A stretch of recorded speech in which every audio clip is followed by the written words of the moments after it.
হতে হবে, স্থূলের কর্ম করতে হবে। কারণ ভগবানের 4টা দেশ রয়েছে, স্থূল, কর্মত্ব, সাধন, সিদ্ধি। তো শিশুকাল থেকে আমাদের স্থূলের কর্ম করতে হবে, অভ্যাস, আমাদের অভ্যাস কর্ম করতে হবে। এভাবে ধাপে ধাপে ধাপে ধাপে আমাদের পথে উঠতে হবে। আর পূর্ণাঙ্গ যৌবনকালে আমাদের ভজন সাধন করতে হবে। আত্মতত্ত্ব সম্বন্ধে জ্ঞান না হলে, আত্মতত্ত্ব কর্ম না করলে এই আত্মার উদ্ধার হবে না। বহিরঙ্গ কর্ম করবে, আপনার অভ্যাস, কেউ আপনার দায়িত্ব, আপনার কর্তব্য, এই কর্মগুলো আমাদের কর্তব্য, এগুলো আমাদের দায়িত্বের মধ্যে পড়ে। যেমন সংসারে কর্ম করি, তা করতেই হবে। ঠিক এই আমরা যে বহিরঙ্গ কর্ম করছি, এগুলো আমাদের দায়িত্বের মধ্যে পড়ে, আমাদের কর্মের মধ্যে পড়ে, এগুলো আমাদের করতেই হবে। কিন্তু বাবা, এই আত্মার উদ্ধার করতে গেলে, এই জীবের মুক্তি করতে গেলে আমাদের আত্মতত্ত্ব কর্ম করতে হবে, আধ্যাত্মিক কর্ম করতে হবে। এই দেহের কর্ম, আত্মা উদ্ধারের কর্ম, মুক্তির কর্ম যদি আমরা না করি, কোনোদিন মুক্তি হবে না। যদি মুক্তি হতো এসব কর্ম দিয়ে, তাহলে এতবার এই পৃথিবীটা আসা যাওয়া করতে লাগতো না। কতবার এসেছি, কারো কি মনে আছে? এই আত্মার জন্ম কয়বার বলেন তো? আর আমি যে নিজের জন্ম কয়বার, আপনার জন্ম কয়বার? একবার। আমার জন্ম একবার হয়েছে। তাহলে বলবেন, এই যে পশু খুলে, মানুষ খুলে, কীট পতঙ্গ খুলে, এই যে জন্ম, বাবা, এবং দেহের পরিবর্তন। যেমন বস্ত্র পুরানা হয়ে গেলে আমরা পরিত্যাগ করি, এই দেহটা পুরানা হয়ে গেলে দেহটা আমরা পরিবর্তন করে আবার অন্য শরীর ধারণ করি। কিন্তু আত্মা, এই জীবের একবার জন্ম, কিন্তু বারবার আসা যাওয়া করছি, এগুলো আমার কর্মফল। মানুষের কর্ম অনুযায়ী মানুষের জন্ম না। আগের জন্মে যেমন কর্ম করেছি, ওই কর্ম অনুযায়ী, কর্ম ফল অনুযায়ী এই জন্মে আমার এই কুলে জন্ম হয়েছে। অনেকে বলে আগের জন্ম কি, পরের জন্ম কি, অনেকে বিশ্বাস করে না। কিন্তু বাবা, আগের যদি জন্ম নাই হতো, তাহলে লক্ষ্য করে দেখবেন কত মানুষ, কেউ অন্ধ, কেউ চলতে পারে না, কেউ বোবা, কথা বলতে পারে না। লক্ষ্য করে দেখবেন কারো ঘর নেই, কারো বাড়ি নেই, কেউ রাস্তায়। কেন? এগুলো হলো আগের জন্মে আমাদের কর্মফল। যে যেমন কর্ম করেছে, ওই কর্ম অনুযায়ী এই স্কুলে তাদের এই জন্মে জন্ম হয়েছে। কেউ সুখে আছে, কেউ দুঃখে আছে। কিন্তু সংসারময়, সংসারময় হলো দুঃখময় সংসার বাবা। এই সংসার হলো বিশেষ সজ্জা। আমার প্রভু বিষ্ণু, আমার প্রভু নারায়ণ, তার মধ্যে শয়নে থাকে। সর্বের বিষাক্ত সর্বের উপরে আমার প্রাণ ভগবান শ্রী নারায়ণ সজ্জার শয়নে থাকে। কেন? ভগবান যেমন সর্বের উপরে শয়নে থাকে, ঠিক এই কলিযুগের মানুষ আমরাও সর্বের উপরে আমরাও শয়নে আছি। কারণ এই সংসারটা হলো বিশ্বময় সজ্জা, যা এই সজ্জায় দুঃখ, কষ্ট, বিরহ, ব্যথা, জ্বালা, যন্ত্রণা, পৃথিবীতে কেউ বলতে পারবে না আমি সুখী। যার কাছে যাবেন, যার সঙ্গে কথা বলবেন, কেউ না কেউ বলবে আমি প্রকৃতপক্ষে সুখী না। কোনো না কোনো দিক থেকে আমাদের অভাব থাকে। এই জন্য সংসারময় সংসারে দুঃখ থাকবে। কিন্তু আমাদের কর্ম যদি ভালো হয় বাবা, এই কর্ম ভালো হলে আমাদের জন্মটাও ভালো হবে। আগের জন্মের যেমন কর্ম, ওই কর্ম বিচার করে আমাদের এই কুলে জন্ম হবে। এই যে মানুষগুলো আমি জন্ম পেয়েছি, এই জন্মে যদি কুকর্ম করি, পাপ কর্ম করি, খারাপ কর্ম করি, এই পর জন্মে গিয়ে আমি মানুষগুলো জন্ম আমার নাও হতে পারে। হয়তো আমার জন্ম হতে পারে ওই কীট পতঙ্গ কুলে, হয়তো হতে পারে বৃক্ষ দুর্লতা রূপে, হতে পারে আমার পশু কুলে, পাখি কুলে। কিন্তু ওই কুলে জন্ম পেলে কি আর ভগবানকে পাবো? সেই সত্য যুগে আমাদের জন্ম হয়েছে, সত্য যুগ থেকে আছে বাবা। সত্য গেল, ত্রেতা গেল, তারপরে গেল কলিকাল চলছে, আমার আত্মার উদ্ধার হলো না কেন? কারণ আমি এখনো আত্মতত্ত্ব সম্বন্ধে আমার জ্ঞান হলো না, এখনো আধ্যাত্মিক কর্ম করতে পারলাম না, এখনো দেহকে চিনলাম না, দেহকে জানলাম না, আমি সাধন ভজন সঠিকভাবে করলাম না, এই জন্য আমার আত্মার উদ্ধার হলো না, এখানে আমি ভগবানের চরণও পেলাম না। বাবা, জগতে দেবদেবী পুজো করবেন, আপনি স্বর্গে যাবেন, কিন্তু স্বর্গ হইতে আপনাকে আবার এই সংসারে ফিরে আসতে হবে। যতটুকু পুণ্য ততটুকু আপনি সুখ ভোগ করে আসবেন, কিন্তু আবার আপনাকে পৃথিবী ঘরে আসতে হবে। গীতায় বলেছেন, কেউ যদি কোনো ভক্ত যদি কোনো ভক্ত যদি আমার চরণ লাভ করতে পারে, কেউ যদি আমাকে লাভ করতে পারে, তাহলে আর কোনো মৃত্যু করতে হবে না, তার আর আশা যাওয়া করতে হবে না।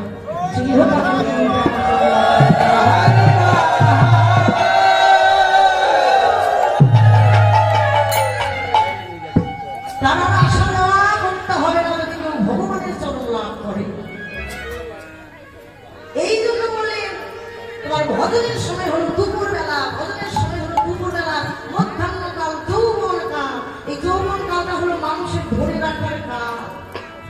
লক্ষ্য করে দেখবেন, এই যৌবন কালে কিন্তু মানুষের ভুল বেশি হয়ে যায়। এই কালটা সবাই ধরে রাখতে পারে না।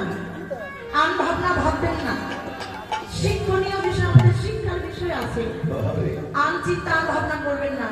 কিন্তু ভজনটা অতি গোপন, তো এমনি করে গোপন কথা যেখানে সেখানে বলা যায় না, কারণ আন শুনলে আন ভাবতে পান কৃষ্ণ নামে প্রেমের কলঙ্ক হবে। বলেন আন যেন ভজনের কথা জানে না। আর এইগুলো কথা জানতে গেলে আমার সদ্গুরুর প্রয়োজন। বাবা চৈতন্য গুরু, যে গুরুদেব আমাকে আপনাকে চৈতন্য দান করবেন, যে গুরুদেব আমাদের অন্ধকারময় জগৎ থেকে আলোময় জগতে আনবেন, সে চৈতন্য গুরুদেবের চরণ আমাদের আশ্রয় করতে হবে। তাহলে আমরা আত্মসম্বন্ধে আমাদের জ্ঞান হবে। হরিব দিনের যেন বন্ধ হয়ে ভগবান ওপার থেকে ডাকবে। এই জন্য জাগতিক জগতে সংসারে যে কর্মই করুন না কেন, কিন্তু ভগবানকে স্মরণ করবে। কারণ ভগবান প্রাণ, ভগবান বিনি প্রাণ, গোবিন্দ বিনি জীবের কোনো আপন বান্ধব। তাই আজকে আমার ভগবান এই কলিহত প্রমাণকারী জীবন উদ্ধার করবে বলে স্বরূপ ধরে এসেছেন। তাহলে প্রীতির মূলটি বললেন, প্রীতি কি মূলটি ধারণ করতে পারে? বললেন প্রীতিও মূলটি ধারণ করতে পারে।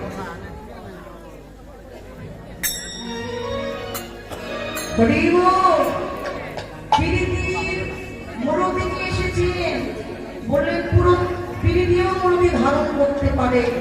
জল যদি বরফে পরিণত হতে পারে, তাহলে প্রীতিও মূলটি ধারণ করতে পারে। প্রীতিও মূলটি ধারণ করতে পারে। বলে নয়নে নয়নে বান ভরিষ্যণে তাহারে জন্মিল পি, এবার হিয়ায় হিয়ায় পরশ করিলে তাহাতে জন্মিল রি, অধরে অধরে সুধা আলাপনে তাহাতে জন্মিল তি। বলে এই তো প্রীতির নীতি। ভাবে আম জানে না, বলে রসিক যারা জানে তারা রসের মর্ম, অরসিক তো জানে না। তাই আজকে গৌর হরি প্রতি আমি বিপুল হয়ে আজকে আমার নদী আর মাঝে অবতীর্ণ হলে ওরে আজ গিয়ে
আজকে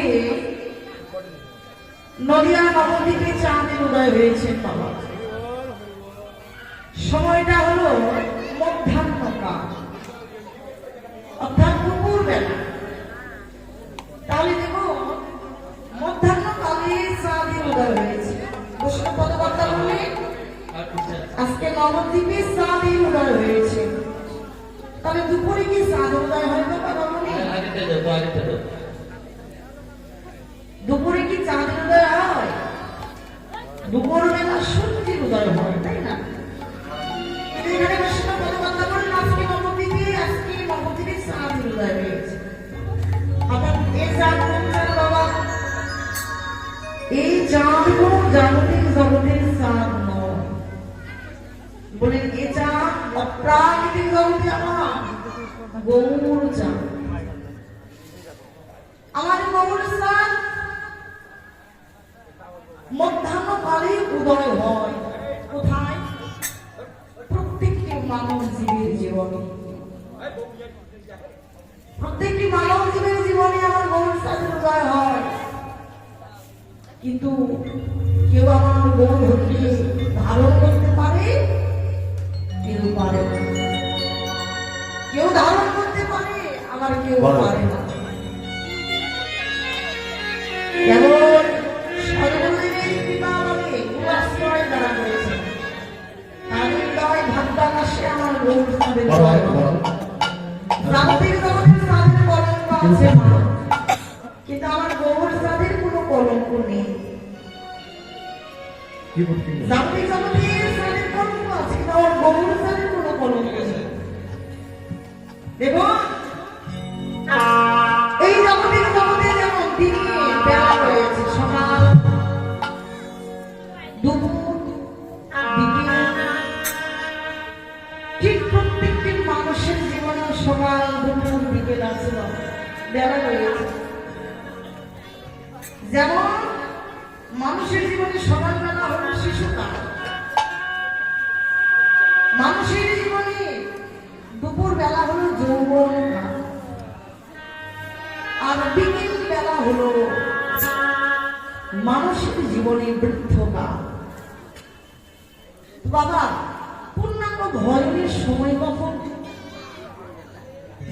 দুপুর বেলা, মধ্যাহ্নকাল, অর্থাৎ মানুষের জীবনে যখন যৌবনকাল,